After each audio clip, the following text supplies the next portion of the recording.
Labdien, strēlnieki! Maijā paskatīsimies, ko taro kārtas tad saka. Strēlnieki maijā būs kā zvaigznes. Strēlniekiem būs idejas, sapņi, plāni, vērojumi, nodomi. Lielais sapņošanas laiks, ko es varētu darīt, par ko es varētu kļūt, kādi varētu būt mani nākotnes nodomi. Tādi mazlietiņās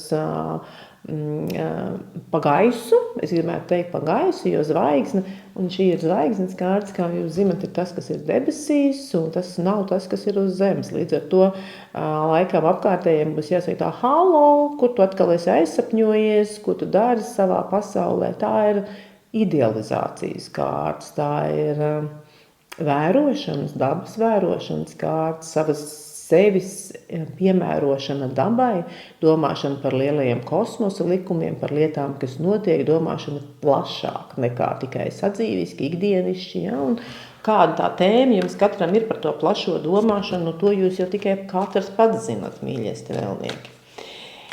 Darbs, vai darbs jums ļaus sapņot?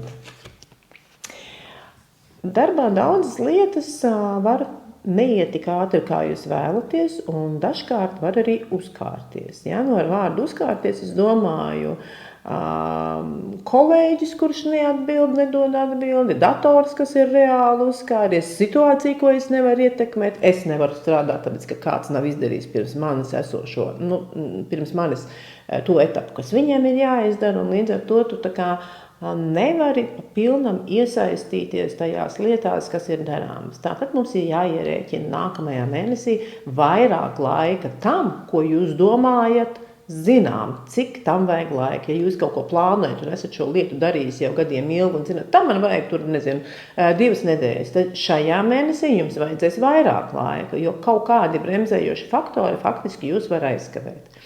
Tiem cilvēkiem, kas pašlaik meklē darbu, šī kārtas var norādīt uz situāciju, ka nedodas rokā tik vienkārši. Ja? Un tam pat faktiski ir tāda kā karmiska piegarša, tāpēc, ka pakārtēs vienmēr liek uz situāciju paskatīties no citas puses. Ja varbūt tavs meklētājs nemaz nav tas, kas tev ir vajadzīgs, ja? Tad iespējams, ka tevi dzīve pašlaik aicina pavisam citām virzienā. Un visiem tiem, kam arī darbā neiet un kaut kādi apstāšanās, un šī kārta var saistīties arī ar atlaišanu vai nolikšanu tādā rezervē, tevi kā tādu rezerves riteni kaut kur noliek. Tas nozīmē, tas tikai šī apstāšanās liecina par to, ka jums ir jāpadomā, kāpēc tā ir, ja? Vai es esmu pareizajā vietā, vai es daru pareizās lietas. Un privātā dzīve. Privātā dzīve ir apmierinoša, mierīga, tā neprasa nekādu speciālu iesaistu vai speciālu darbošanos. Viss ir priecīgi, ir iespēja mazliet patērēt vairāk, tie ir ieguldījumi. Un tad, kad mēs kaut ko nopērkam, ģimenei labi iekārtojam, bieži vien mājā vai dārzā vai apkārtnē vai ieguldam sevi, tad patīkams process, kas ļauj partneriem arī būt apmierinātiem un līdz ar to priecīgi par daudzām lietām, kas notiek. Jā, tātad tie varētu būt kādi bērnu svētki, varbūt dažam labām būs uzlabojumi ģimenes dzīvē, vai kāds bērns būs aizlaists uz nometni jau, ne maijā, laikam ne, bet ko mēs varam zināt?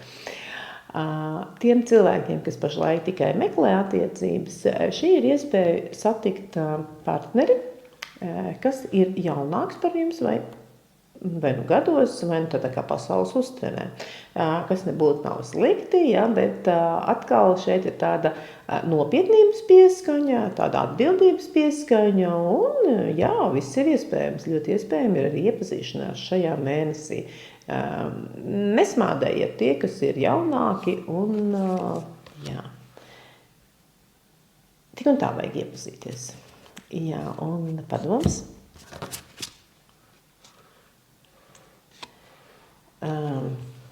Padoms, viens nav karotājs. Un šis mēnesis tāds diezgan vienpatnīgs, cik es vēroju. Ja? Tad padomājiet, kurā vietā un kādā veidā jūs varat piesaistīt sev palīgus, kaut vai sapņošanā, kas tur bija sākumā. Ja? Tāds, paskatieties, kāds interesants puisis ar aptieciņu, ar palīdzības aptieciņu. Viņš tā kā gaida jūs, kad viņš tiks uzaicināts. Labi, brīnišķīgs mēnesis, strēlnieku, un tiekamies atkal.